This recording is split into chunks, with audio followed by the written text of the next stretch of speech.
I'm Leigh Stewart, and I am the Accommodations Counselor here in Northeast. I actually did this, to which probably most people attended in September, but I'm so thankful to be back face to face, because that was a lonely time to just do it on, because I couldn't even see faces. It was just a bunch of names, and that was really lonely for me, because I just couldn't feel it. Now I can make sure you can see me and you're looking at me and stuff and paying attention. But, so now I got anything out of it. I know I couldn't see anybody's face. But I just wanted to talk to you, we're going to kind of go over some highlights and ask any questions. I know there's several, different areas on campus that everybody, you guys are a diverse group in here for what you do on the campus. So it all pertains to you, but sometimes a little differently depending on what you're doing. And of course, all the instructors in here that I work with, well, everybody is, you guys do what you're supposed to. If you go get a few of the others for me. I wish I could make my own list of who had to be in here for this. But you guys all do a great job. But the first thing that I want to talk about is the accessibility, which is a little bit different, and sometimes it's hard to know the difference of what you need to do in the classroom. So accessibility is making sure that your Canvas course is accessible, making sure everything in the classroom is accessible for all students. And sometimes that does mean making some changes for that accessibility. I think we all learned a very valuable lesson in everybody's own way when we went home spring break of 20, and then we didn't come back to campus, because we all had to take a look at what we're doing and how we can do it differently to provide the same support to students when they, may be somewhere in Alabama at home and got stuck there. And then they may not have internet access, so they're trying to go to the local McDonald's, which is also closed, to use the parking lot. And so that accessibility, I think that made us much stronger as a whole in that area, because we were forced to think about those things, and we sure didn't want to be in that situation again. So everybody starting out the fall pretty much had their whole Canvas course was accessible for anybody that was doing their class remotely, for students that had to quarantine, and then even moving forward, we still have this policy. So we still are going to have students continuing to quarantine depending on the policy of how it's written and what they've been exposed to, and so forth. So that way they don't have to miss the instruction time. I know there's lots of videos that's been uploaded, which is wonderful for students because they don't miss a beat. They can just zoom in and get just as if they were in the classroom. So those kind of things make it easy for all students, and it's something that we all have to think about moving forward. I'm not going to read all of this. I know you have to, it's on a lot, and then if you were in Liz's just now with the Title IX, same thing that has to be posted with the Section 504. But the Americans with Disabilities Act is what I base accommodations on. So the main thing that you need to know is if a student comes to you and they say, I just got diagnosed with ADHD, I'm having trouble, I just wanted you to be aware sometimes it takes me longer to work on things, then you need to definitely tell them to come and see me in Wright Hall so we can get those accommodations set up. And that's what we were talking about beforehand. So many students, they don't know what that means. And so it's important that you know that process so that you can share it, because they don't know me. They're not going to trust me. They've told you that they have a diagnosis, so they already trust you. So you need to have this information so that you can share with them.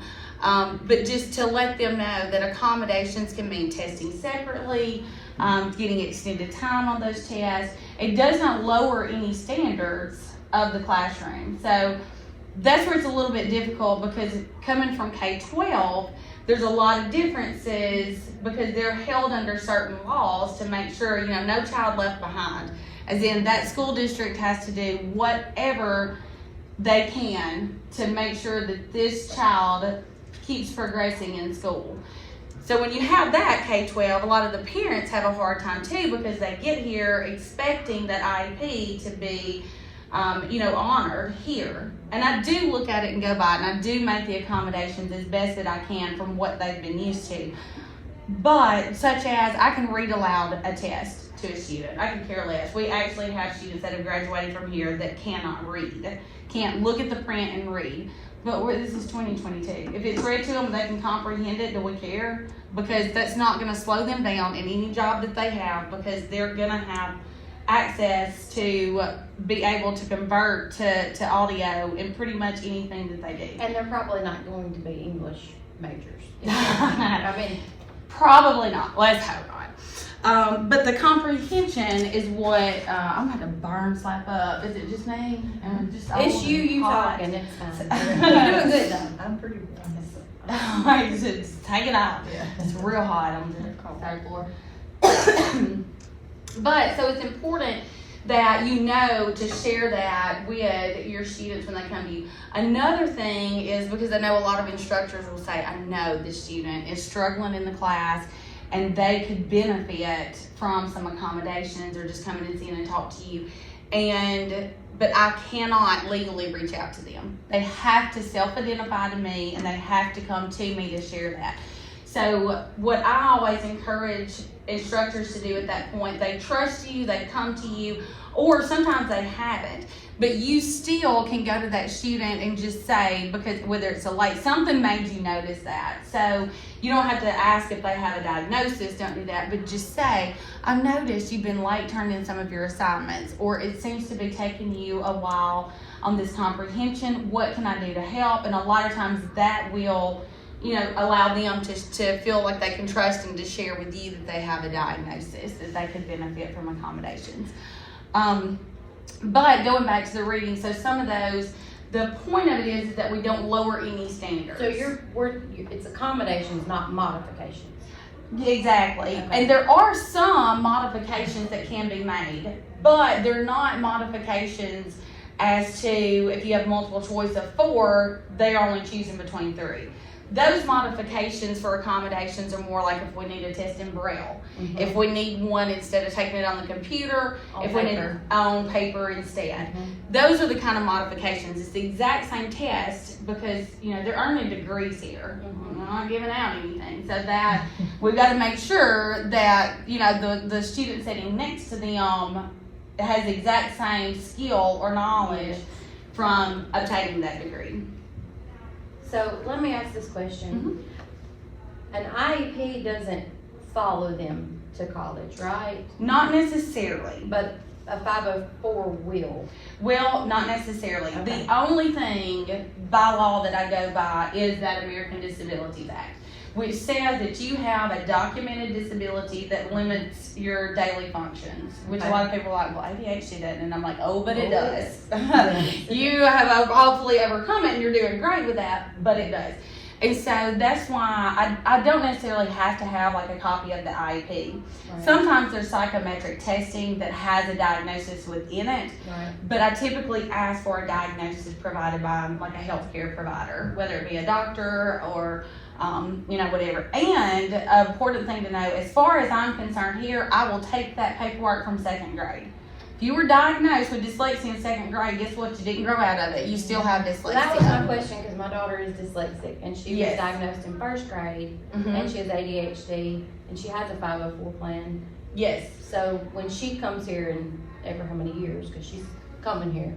Yes, exactly. Yeah. Because I'm going to accommodate. It's coming here. But anyways, so I'll just have that paperwork from 2000 and whatever, and then her 504 plan with it, so you can have an idea of what accommodations she used or whatever. Yes, Gotcha. That's exactly. And like I said, I don't have to. I always ask though for a 504 IEP, just so I can make the student comfortable and know exactly what they're used to and how that's going to relate to them at this level. So, but yeah, now there are sometimes universities, sometimes they don't care either because it's, kind of their policy too. Right. I've noticed on some testing, like with nursing, I had checked about the NCLEX because I try to make sure our accommodations are going to match what they have to be passed for. So nursing is one of those things where clinicals, we can't do accommodations unless it's an accommodation that the hospital itself would make for an employee, So, and looking into all that, like with the NCLEX, they will allow accommodations for a diagnosis, but it has to be within the past year. You have had to have an evaluation within the past year. So that there are certain things, and I try to help students. Sometimes it's at a cost. I'm like, how bad do you think you need these accommodations? Right. Because an evaluation without insurance could cost $500. Oh, we paid $700 to have her tested. And that's with insurance. Yeah, it can be pretty outrageous to do that, but we don't have any resources as of today of any assistance to do that. Hopefully that's something that we can look into and help out in the future. Another thing that comes up is a student that's always struggled but doesn't have a diagnosis. So in that instance, still get them to me, because I can provide resources. I can go tell them how to go about getting a diagnosis, and I can go ahead and start utilizing the resources that we have on campus. They can't test separately, they can't get those accommodations on paper, but that allows me to know this student is struggling in areas, and I can make sure that he gets the tutoring he needs, or anything else that's provided that student needs for resources. So it definitely, I see a lot of students besides the ones that are just approved for accommodations.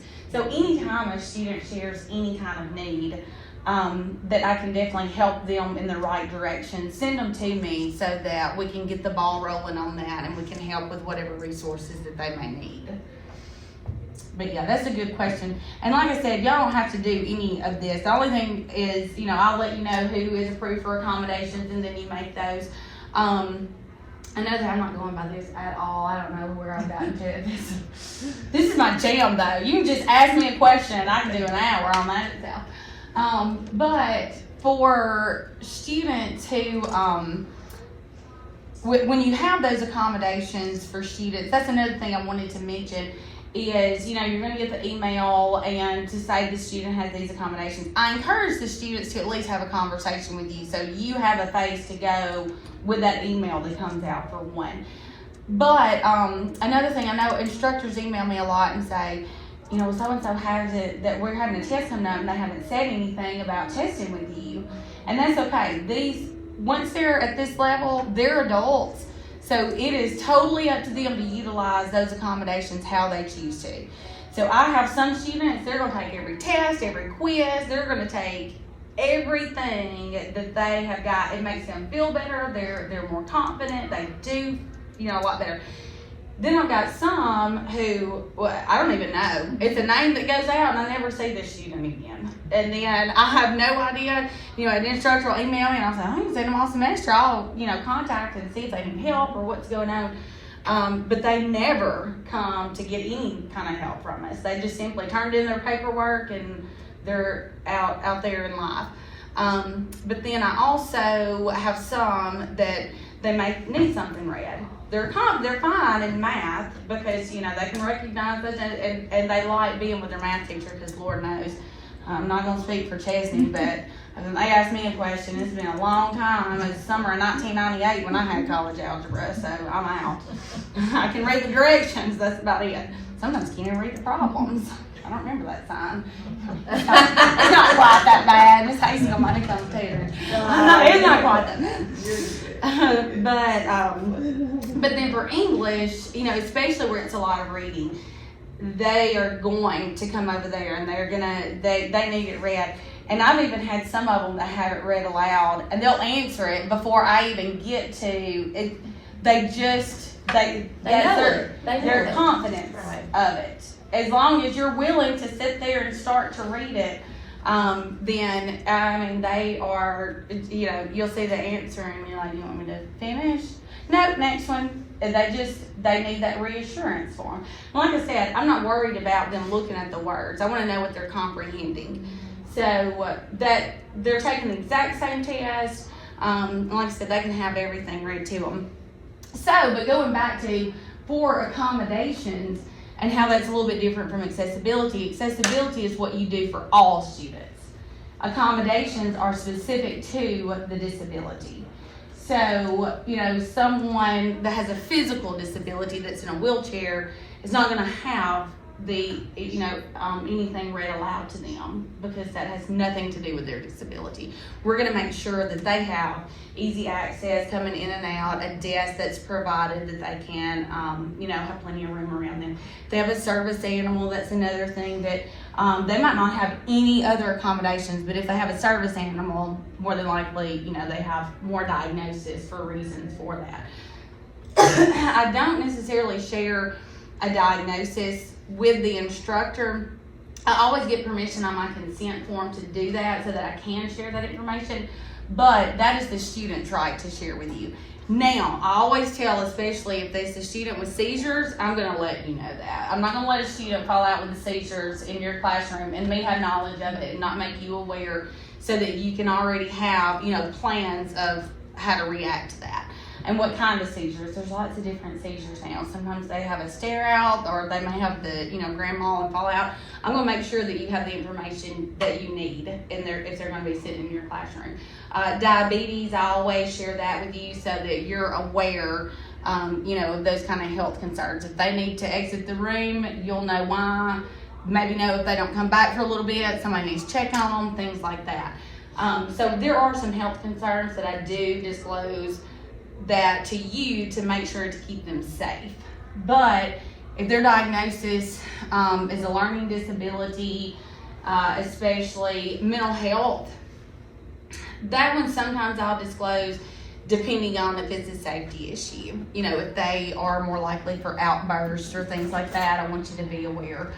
One of the things that we noticed a lot of this past fall is discipline issues in the classroom. I don't know if anybody in here specifically had some of those, but for one, we're getting some immature students. Their world completely changed 2 years ago too. And so, if you have a student that say is on the autism spectrum and they got sent home to be recluse from the world, they couldn't go anywhere besides the immediate family, there may be no other siblings at home, that's hard enough on students at that age, when we're talking about 16, 17, 18 years old. Well, then they finally get to come back to school to socialize, and guess what? They're eating lunch at their desk. They didn't ever leave. They would go in a classroom, didn't ever leave. There was no socialization through the day. There were no basketball games when they first went back. There was no extracurricular activities.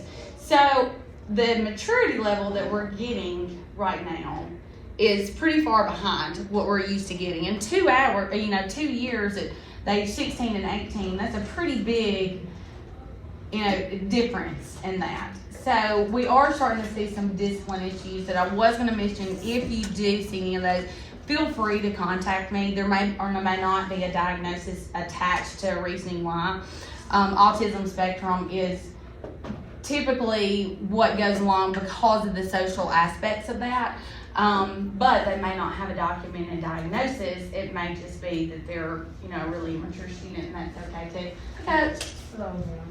So definitely don't ever hesitate to contact me over that, and I'll be happy to reach out to the student and, talk to them. I do a peer mentoring program as well. It's through Voc Rehab.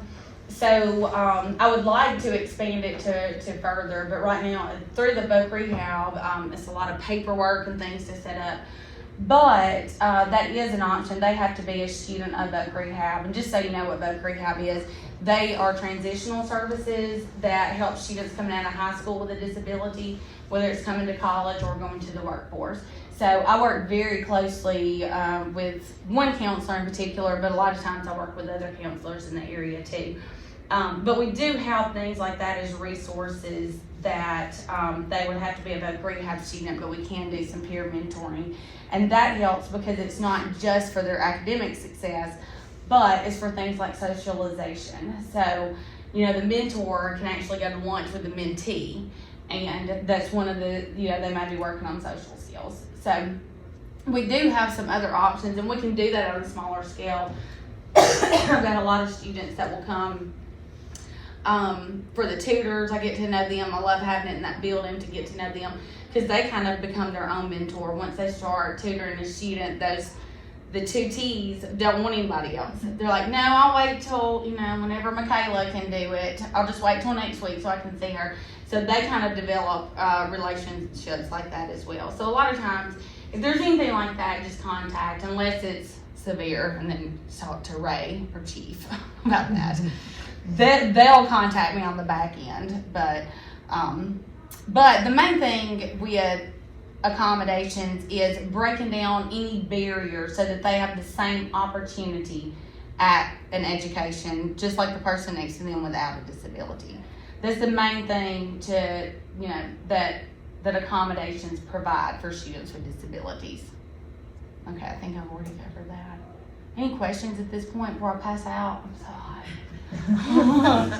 No, I was just gonna say from a instructor viewpoint, that like the kind of teacher that I am now is different than the kind of teacher that I was, because my daughter, when she was diagnosed with dyslexia, it was really kind of like a blow to the gut, because I never struggled in school, straight A's, and to be hit with something like that as like, how do I help her? What do I do? So it's almost like, and your expectations for her teachers, yes, too. And so like, and it's like I have more empathy now, I think, and I get kind of frustrated when people will make those remarks like, oh, but have to make these accommodations. Yes, so like, but until it's your child, that's right. Yeah, it just puts it in a different perspective, and you just.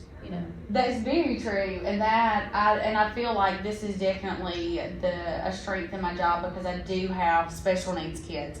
I have one that is very special needs. He just turned 17, which is I don't know how I became old enough to have him, but yeah, I'm not sure how that happened. But he has cerebral palsy. He's nonverbal. He has seizures. He's deaf. There's a long list of stuff with him. But he is definitely completely dependent. Like, he's not going to be college bound. He'll be dependent on us for the rest of his life. But, and you know those situations are out there and you may hear, but until you're in it, you don't. I mean, you're like, well, that would suck. But, you just move right on with Or life. you're just like, I don't understand why they can't just do it like everybody else. Like, Yeah, because yes. you don't know. You don't Yes. have that experience. But then I've got a 15-year-old also, and he's on the autism spectrum. And so we were talking before coming in here.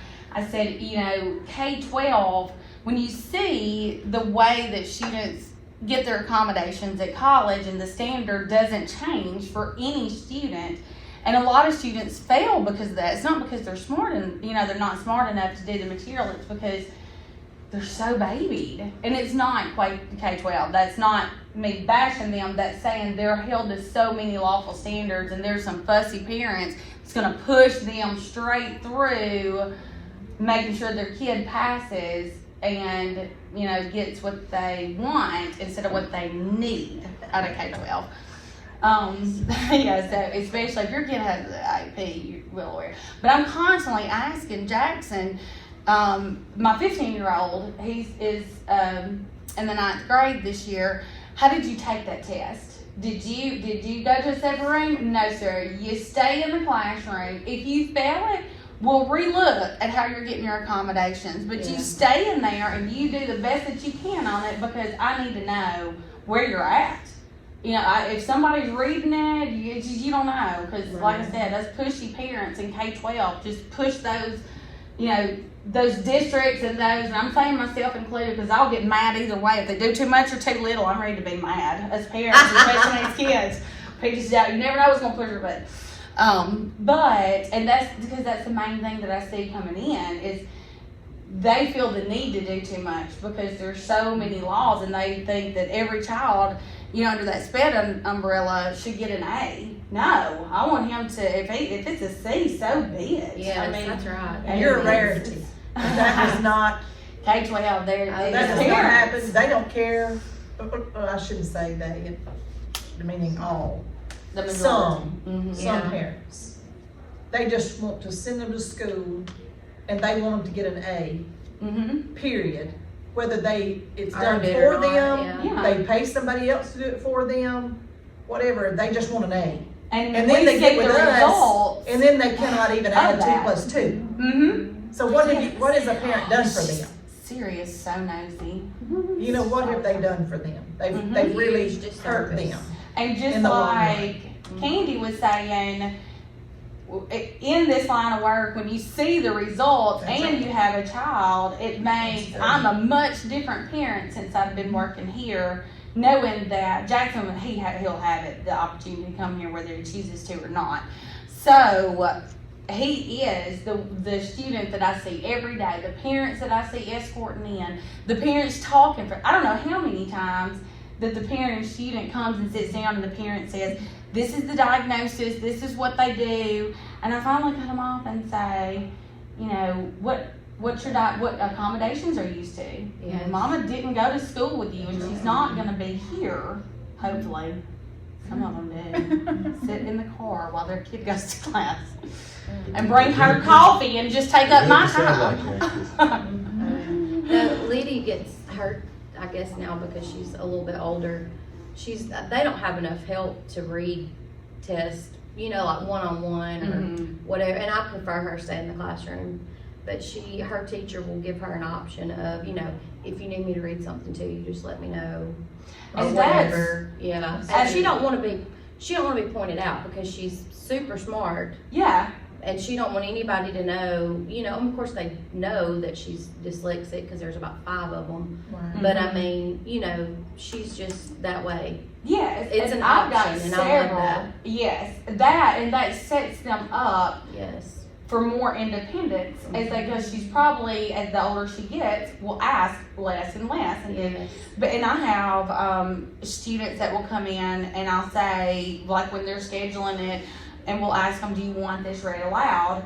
And they'll say, well, I want to try it on my own. But then if it's something that the words get mixed up or something, then at the end, they may have a couple that they want. I'll just say, you know, flag them or whatever, and then we're going to read those at the end. But for the most part, they're confident enough. They just like to know that if something gets jumbled up for them, that they can just flag it and we'll come back was to it. going to say too, I have a lot of students that will have accommodations that are listed, you know, that you'll send out or whatever. And if we take a quick quiz in class, you know, I'll usually just say, if you'll just go ahead and take it, and then if you need to retake it, you can retake it, or whatever. Yes. Which I know that's different than like biology and, you know, things like that. Those are different. Well, But- and we typically don't retake it, but for a quiz, it's not going to count much anyway. Right. And that's totally up to you as the instructor.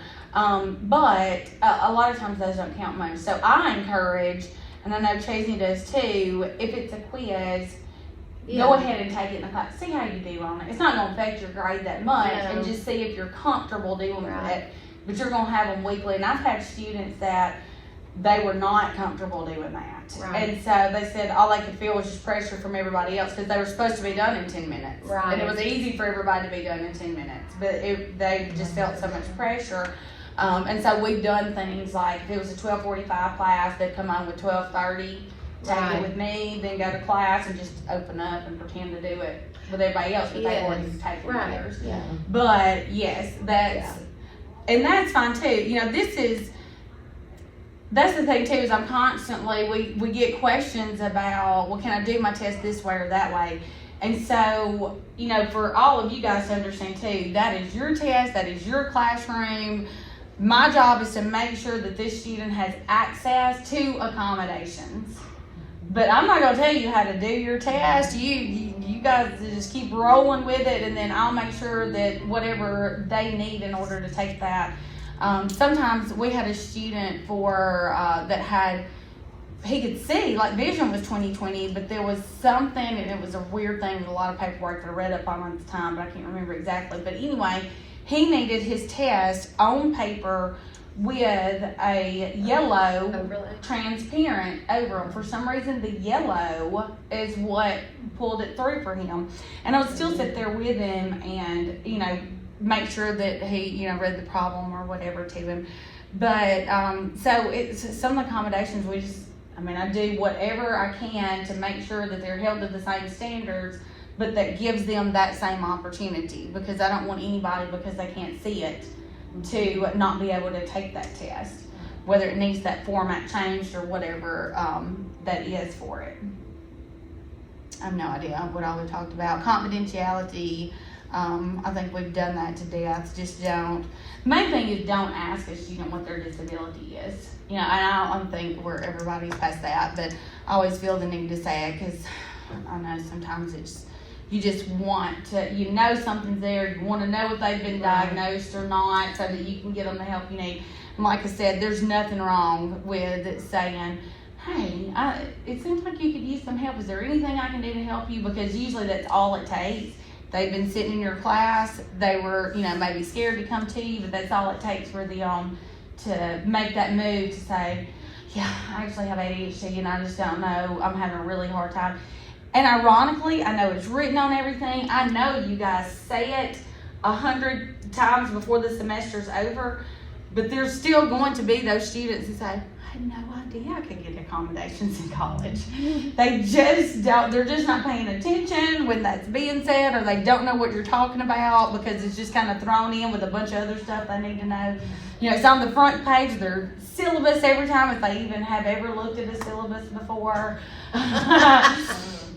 The information's there. I know you guys are saying it, but at the same time, I don't know how many will come, and been here. Sometimes they've already been here and completed a whole semester, and then the second one they say, and a lot of times it's from friends. They'll say, well, my friend said they're ADHD, and they get to test over here. How do I do that? And I'm like, so you don't get the information. They have to come to you. Yeah, they have to self-identify. Yes. They have to self-identify. Yes. Now, once they do that, I'll do whatever I can to, help get the proper paperwork in, which all of it, as long as I have a diagnosis, I don't care if it's from a nurse practitioner that says at this clinic, we treat this student for ADHD. Because that's one of the first questions that I ask them if they self-identify. Because they'll say, I've never been diagnosed. And I'll say, do you take any medication? Because they'll say, I have ADHD. Well, nobody ever diagnosed me, but I take medicine for it. Give me that. I don't care. But I will, if you've had accommodations before, then there's probably more testing, like I said. And a lot of times they'll say they have no diagnosis because it's within that IEP. So the psychometrist for the school district actually did the testing for it, and I'll accept that too. So I say I don't accept an IEP, but a lot of times the diagnosis is within that. Because I don't know how many times students have said, I've never been diagnosed with anything. I'm like, did you test separately in high school? So we'll get the IEP, and they just never had to go anywhere else because the school district actually did the testing for it and made those accommodations. So, and sometimes most universities will accept that, but it's sometimes within a shorter time frame. But I just don't, like I said, if you were diagnosed with that in second grade, why would you get a re-diagnosis? I mean, you may not be on medication for it still, hopefully not as an adult. That's kind of the point of getting that diagnosis when you're young, so that you can do the different therapy and things to overcome that throughout the years without the medication. So I like it when it's... For confidentiality purposes, how should we say what we need to say to get them to go get the help that they need to get? Well, now once they share it, to know. Yes. Once they share with you, and same thing, they're going to trust you. They're going to be a little bit, well, now some of your girls know me, but before they meet me, they only know you. So if they're trusting you to share that information with you, then you can talk to that student about whatever, but if they're talking to you about it, they trust you. So a lot of times from that point, then you can say where I'm located, let her pick, you can get set up with accommodations, that might make a difference. I'll walk you over there if you need me to. But in your situation, you know your players really well. And like I said, they trust you. They're going to tell you before they tell anybody else on campus if there is a problem.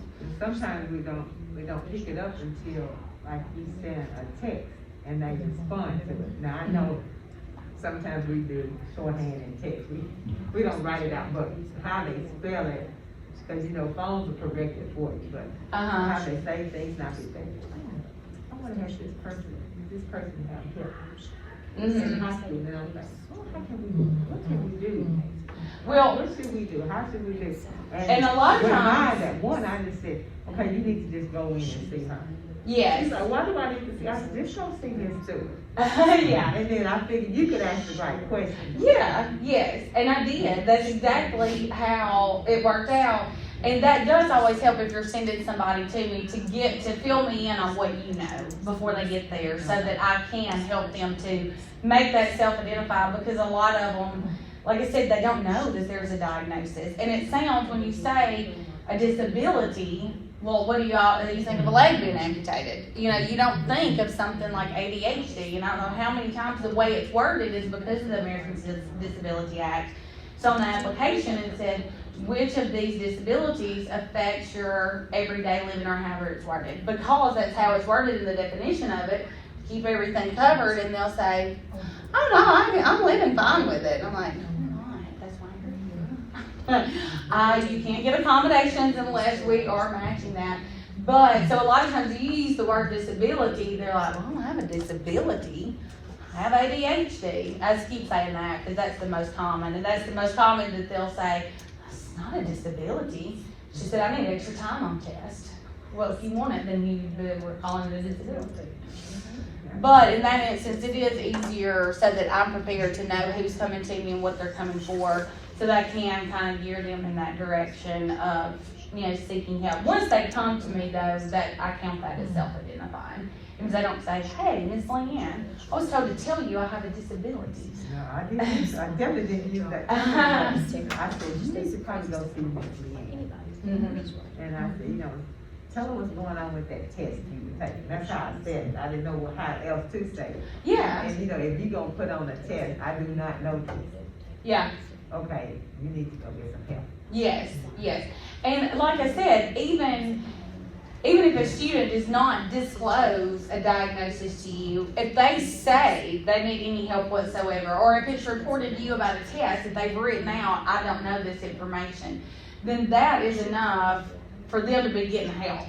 I mean, they may not have a diagnosis, but it sounds like they didn't know how to study for it, so we can set them up with tutoring. I can talk to them about some different study skills. There's definitely things that we can do, even if that student doesn't, quote, have a diagnosis. So still, send them to me if they're having trouble with anything, because I can at least connect them with ways to help and to make them more successful, hopefully. And that's where success coaches, they come in really handy too for the athletes. And success coaches work with other students as well, because they're constantly checking their grades, checking their attendance. So a lot of times, I don't know how many that the success coaches have kind of called along the way, because it'll be a student that they notice in this class. So they'll contact and say, hey, what'd you miss class for? Well, I had a seizure this morning.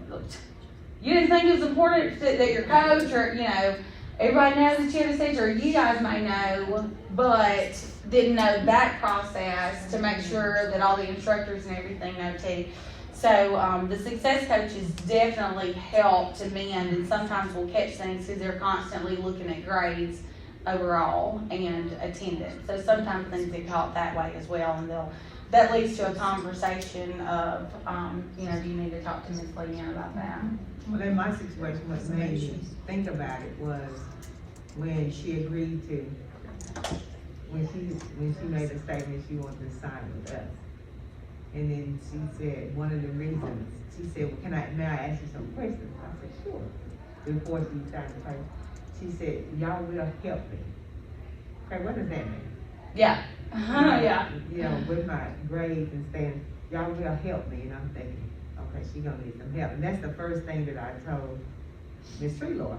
I said, this child came here because she needed some help academically. So I don't know how we need to approach this. And I said, yes, we will, but I didn't know what I needed to do. I guess. And now, kind of, after having that situation, now looking forward, what that means. Probably, if they tell you that, from this point forward, that help may mean they actually were getting additional help outside of the classroom, which a lot of times means, an IEP or some form of SPED, 504, or some of that. So that's good to be in those kind of situations, because you were probably thinking, what's the meaning by help? Well, in high school, when I taught in high school, being a physical ed teacher, I sat in a lot of meetings, IEPs. Mm-hmm. And I was like, okay, why am I in this meeting? But it was good because they all came to PE. Yes, So I stayed in a lot of those. But when she asked me that, I thought, she's gonna need some help. Academic, I mean, she said, I can do it, but sometimes I get a little lost. mm-hmm, So I need some help to stay on track. That's how she put it. yeah. So, they don't want you to know they can't do something. Well, They just want something wrong with it, I guess. and a lot of times, sometimes students are embarrassed by it. I know my kid had never been, because he'll tell you the others that go to the same sped teacher that he does. He's like, he gets help like I do. He also goes to Miss Hare. I'm like, not being proud of it. Like, don't say it for other people. That's fine if you want to say it. But he has never had any shame whatsoever. He's really glad. We have been very blessed with good sped teachers along the way. So he never missed a beat. I don't know. I don't know what he thinks about it, but it's never been a shameful thing.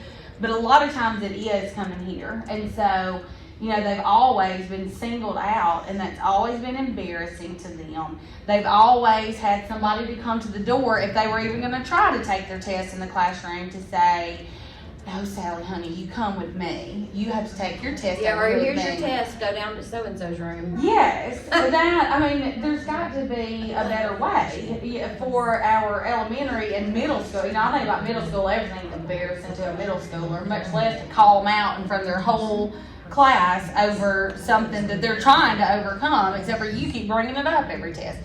And so whether they can do the work or not, so they all want to get here and try it. So this is another thing to really encourage if someone is sharing and saying, I just really wanted to try it on my own.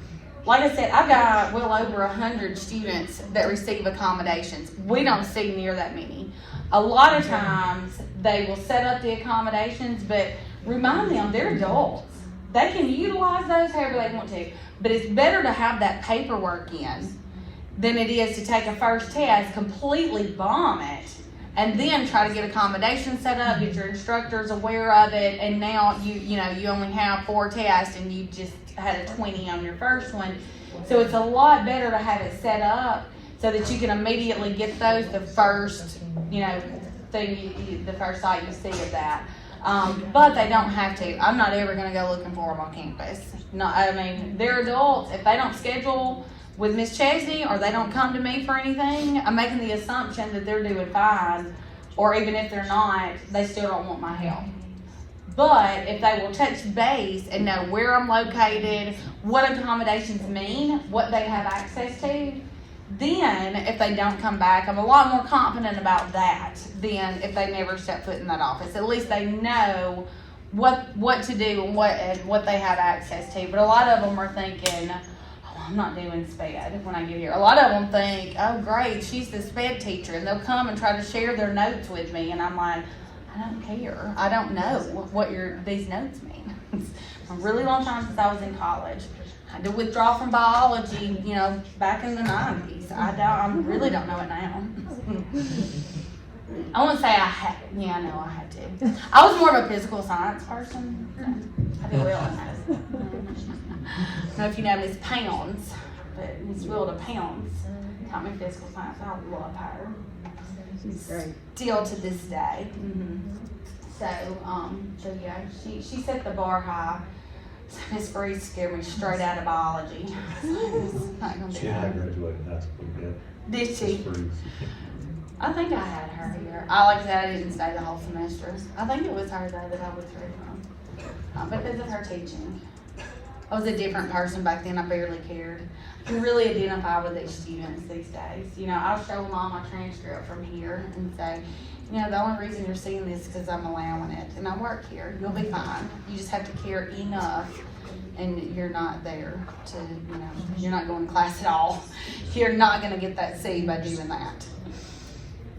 Any questions? I think I've pretty much covered. I know it's probably past time. Any questions about anything? Yes, ma'am. With the increased use of service animals, are there any kind of thoughts or preparation in place if you're getting multiple service animals in the same place? Well, so here's the thing. That's a really good thing to bring up. With a service animal, By law, I, nor you, nor anybody on this campus can ask, what service does that animal provide? It's a really strange thing, right? So essentially, don't tell anybody, but anybody who says they have a service animal can legally, we have to allow them to bring to class. Now, most people don't know that, and so I asked for the documentation of, if a dog's gonna be on campus at all, I'm gonna ask to make sure that the dog is safe and to be around. So we always have to have the updated vaccines, rabies shot, all that good stuff. But as far as the service it provides, I asked for that information, but I really can't push it. So, example is if you have a dog, and sometimes, I'm trying to be real careful because I don't specifically talk about anybody, but here's the thing on that. Legally, we just can't do anything about it. If they go through my office and they say it's a service dog, I'm not qualified to say it's not. But they have to go through your office. They do have to go through my office because there is, like I said, for one, I've got to have the paperwork on the dog to know it's safe. That's a fact. That we cannot have an animal anywhere on this campus that we don't know 100% is safe to be around. So for a service animal, and I do ask for the certifications of the training, but it is not, I'm telling you, this training is a very broad thing. And a service animal is legally defined to provide a service.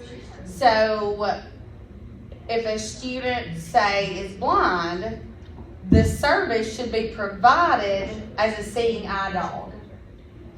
However, even if it doesn't provide that, I'm not qualified to legally say that. Do you see what I'm saying?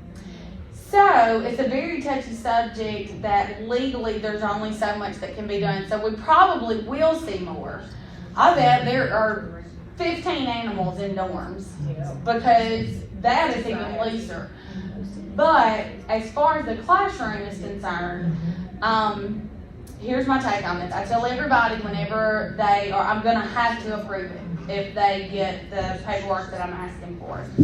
Like I said, I cannot say what exactly services that dog's providing because that is against the law. We're not trying to discriminate or whatever. So what I tell them and what I stress in the packet that I give them is these are your rules for the expectations of behavior. Now, I don't know. I know you've had Coco in class for a student of ours. That dog is the sweetest. Can they come to my class every time? Yeah, listen, that Just drop Coco off at my classroom. Exactly. He does nothing. He sits, he'll lay, he might snore a little bit, but it does not bother him. I think he was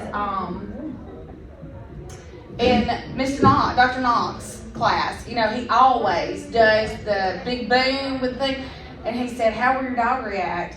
And the student with him said, "I don't know, what are you going to do?" And he said, "Well, it's going to be pretty loud." And she was like, "I don't know what he's going to do." Never did a thing. The sweetest dog ever.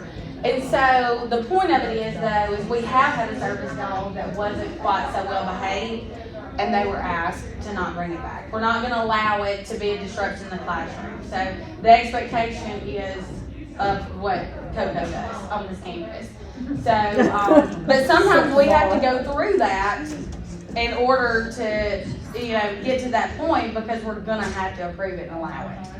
Does it have to be like, because most service dogs, if they're in service, they have to have like on the vest or something. Do they have to have something identifying them as a service animal? It's a good idea, but now you can order that off Amazon. Most of them do. Most of these emotional pets all over the dorm have a service thing on them, and then they try to bring them on campus.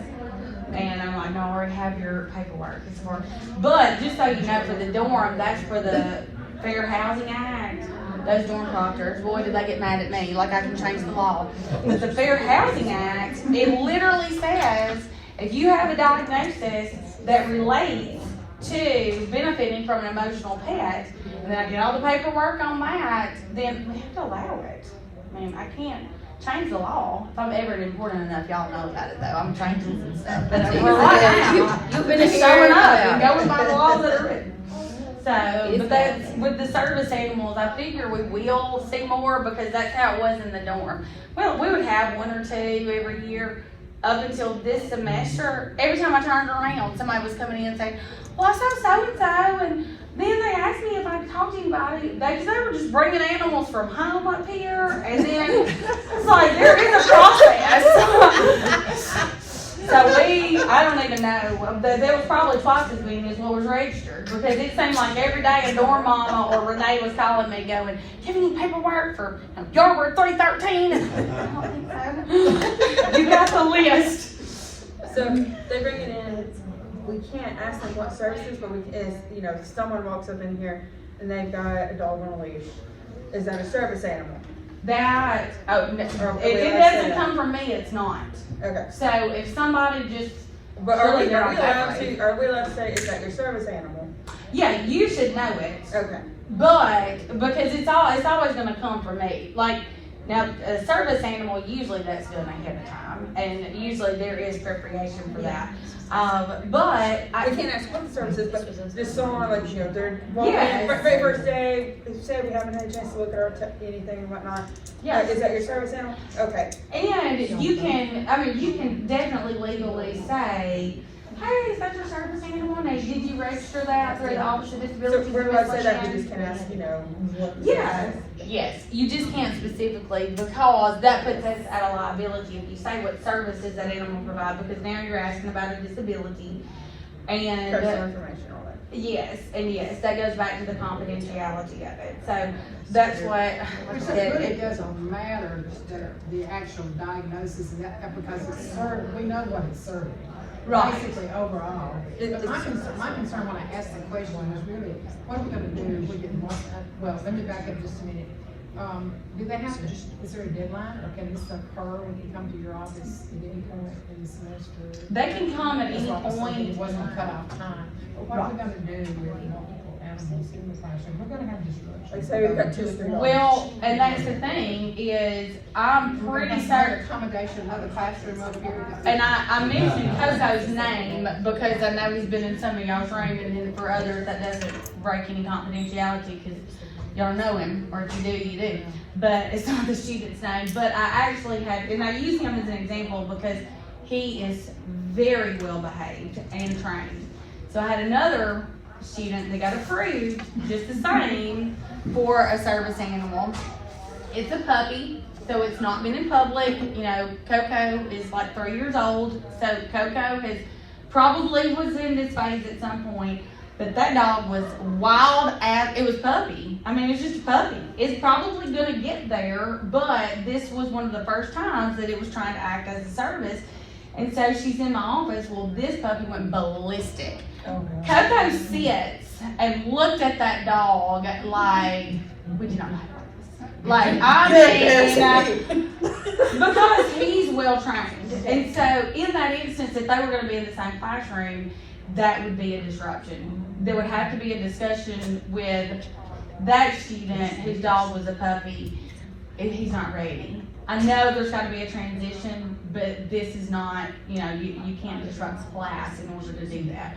But your more well-trained dogs, like Coco, that didn't matter one bit. He didn't care if that puppy was coming. I wish I would have had that recorded because the look on his face was disgust. Like this. And then he'll just kind of turn his head. Like, if I don't look at him, he'll stop trying to play with me.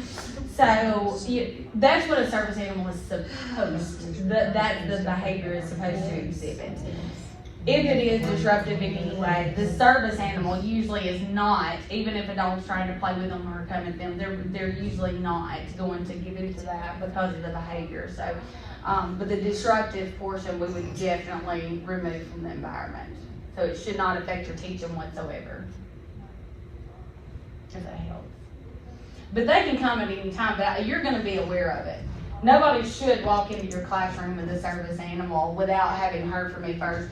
Because you definitely want to make arrangements. Even if it's really well behaved, you still have to have, somewhere to comfortably sit. Because just like the one that's on campus now, he's, a big animals, so we wanna make sure that everyone can safely get around him so that they're safe and he's safe in the process too. Have you had anything other than dogs? Cats in the dorm, not as a service animal, but we have, in the dorm, we've got several cats.